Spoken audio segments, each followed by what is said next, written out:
YouTube channel inspiring classes. आइए आज हम बात करते हैं आज की हमारी टॉपर रेखा कुशवाहा के बारे में।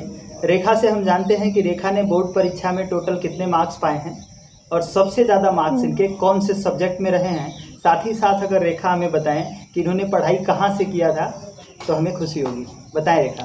Thank you sir.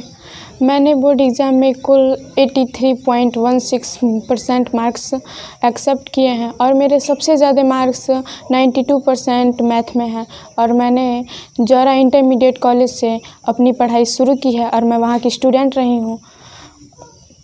Thank you रेखा। जैसा कि आपने बताया कि आपकी बोर्ड परीक्षा में क्लास 10th में टोटल 499 मार्क्स हैं जो कि 83.16% होते हैं। आपने एक बहुत अच्छी चीज़ बताई कि आपके सबसे ज़्यादा जो मार्क्स हैं 92 मार्क्स मैथ्स में हैं।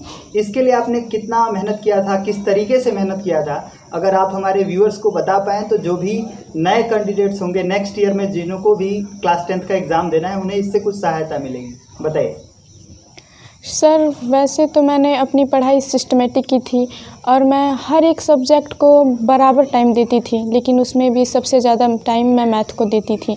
और वैसे भी मेरा मैथ में बहुत अच्छा इंटरेस्ट है और मैं मैथ को बहुत अच्छा सब्जेक्ट मानती हूँ क्योंकि वो इजी है, उसे याद नहीं करना होता है और बस उसे लगाना होता है, सॉल्व करना होता है और उसके बाद वो माइंड में वो चला जाता है, फिर उसके टेस्ट दे देने हैं। अच्छी बात है वो।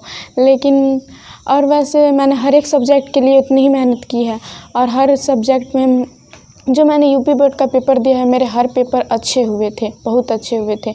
और मुझे पहले से ही मेरा ये पर्पस था कि मैं इस बोर्ड एग्ज़ाम में 98% मार्क लेके आऊँगी।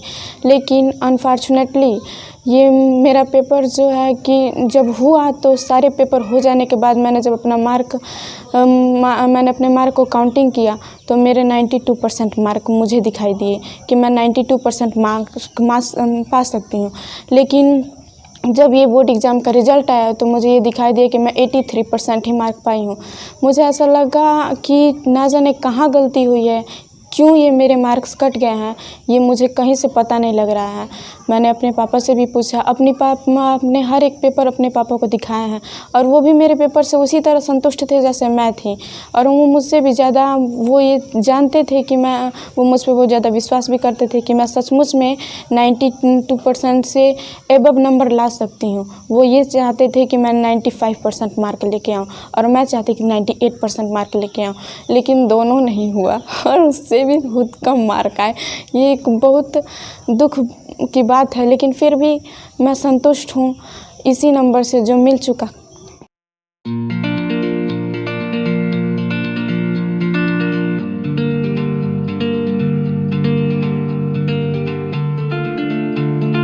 आज बात करते हैं आज की हमारी टॉपर रेखा कुशवाहा के पिताजी से। इनसे जानते हैं कि रेखा किस तरह की स्टूडेंट रही हैं बचपन से और आगे का क्या कुछ एम है इनका, उसमें एक किस तरह से इनकी मदद कर रहे हैं। सर बताइए। सर नमस्कार। Thank you sir. नमस्कार। एक्चुअल ये रेखा जो मेरी बेटी है ये काफ़ी शुरू से ही पढ़ने में अच्छी है और अभी तो ये इसका हौसला इतना ज़्यादा था और इस बोर्ड को लेकर के और काफ़ी अच्छा मेहनत करती थी। मैं तो इसको रात को बोलता था कि तू सो जा, लेकिन फिर भी कहती थी अभी सोती हूँ। और काफ़ी अच्छे इसके पेपर हुए थे जैसा कि मैंने भी देखा था और पेपर में जो भी हुए हैं इसके अच्छे मार्क आए हैं। 83.16% पा करके काफ़ी निराश थी, लेकिन मैंने कहा कि ऐसा नहीं होना चाहिए, ऐसा होता है, तुम आगे मतलब वो करो, मेहनत करो और आगे तुम्हारे नंबर जो तुम चाहती हो वो लेके आओ। तो इस पे ये पूरा प्रयासरत है और इससे संतुष्ट है और बोली कि मैं क्या करूं पापा, मैं अब आगे क्या पढूं। मैंने इसको मेडिकल की पढ़ाई करने के लिए सजेस्ट किया है और ये उस पे पूरा लगी है और मेरे को पूरा विश्वास है कि ये जैसा मेहनत करती है और जैसा इसका लगन है पढ़ने में कि ये आगे जो है पूरी तरीके से मेडिकल में ये मनचाहा सफल होगी। ये मेरी शुभकामनाएं भी हैं और मैं उसके लिए इसके साथ हूँ। Thank you sir inspiring classes पर बात करने के लिए। हमारे तरफ से भी बहुत सारी शुभकामनाएं हैं इनको आगे भविष्य के लिए। हम आशा करते हैं कि इनके जो भी सपने हैं भविष्य में पूरा हों। Thank you for coming to our YouTube channel. नमस्कार। Okay sir, thank you. और सर मैं जो भी बच्चे आगे आने वाले हैं उन सब के लिए मैं ये कहना चाहूँगी कि अगर वो मैथ में पढ़ना चाहते हैं तो मैथ के लिए सबसे बड़ी बात ये है कि उसे रटने की बिल्कुल भी कोशिश ना करें, ये दिमाग से एकदम निकाल दें और ये सोचें कि उसे सिस्टमेटिक ढंग से और उसके फार्मूले को याद करें। बस उसका जो फार्मूला है उसे लर्न करें और बाकी उसे सिस्टमेटिक ढंग से पढ़ाई करें और रेगुलर पढ़ते रहे। एक दिन में ऐसा ना सोचें कि एक दिन में मैं 4 पाठ या 5 पाठ पढ़ लूँ, तो ये गलत बात है। ये इससे एक बोझ बन जाता है और टेंशन हो जाता है दिमाग पे और नहीं तो सेहत भी ख़राब होती है और बेमतलब के टेंशन होता है, बाकी पढ़ाइयाँ अंदर नहीं जाती हैं, बाकी पढ़ाइयाँ अच्छे से नहीं हो पाती हैं। और मैथ के साथ साथ एक सब्जेक्ट पे भी फोकस ज़्यादा नहीं करना चाहिए।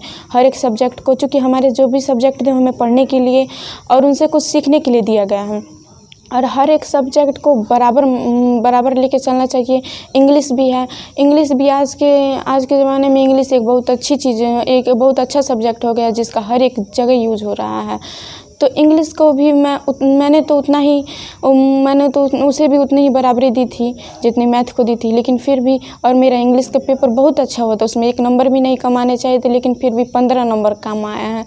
ये मैं नहीं जानती क्यों ऐसा हुआ है, लेकिन फिर भी जो कुछ भी है। लेकिन आगे के बच्चों से मैं कहना चाहूँगी कि निराश मत होना, लेकिन अपनी पढ़ाई को हमेशा जारी रखना। अगर तुम आज हार जाते हो तो कल इससे भी दुगुने उत्साह से और दुगुने लगन से अपनी पढ़ाई को जारी रखना। अंत में अगर आप हमारे व्यूअर्स को कुछ कहना चाहें तो? मैं ये कहना चाहती हूँ, हाँ, इस चैनल को सभी दर्शकों सब्सक्राइब कर लीजिए और जिससे कि आगे इससे भी अच्छी जानकारियाँ आपको मिलेंगे।